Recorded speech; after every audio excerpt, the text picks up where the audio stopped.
অনেকেই আমার কাছে স্লাইড কেকের টিউটোরিয়ালটা দেখতে চেয়েছিলেন, আমি সহজভাবে বুঝিয়ে দেওয়ার চেষ্টা করব।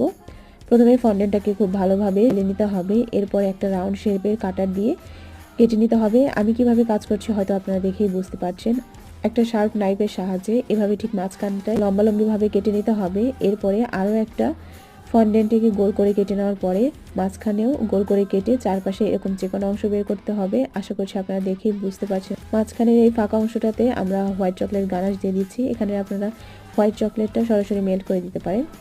আর আমাদের লাগবে রিবন। এখানে রিবনের এক মাথায় আমি একটা স্টিকার লাগিয়ে নিলাম। এখন আমরা যে অংশটা ফাঁকা রেখেছিলাম সেই অংশটার মাঝখানে আমি রিবন অ্যাড করে দিয়েছি। এখন স্টিকারের এই অংশের নিচে আমি গ্লুকোজ সিরাপটা দিয়ে নিচ্ছি, এতে খুব ভালোভাবে স্টিকারটা আটকে থাকবে।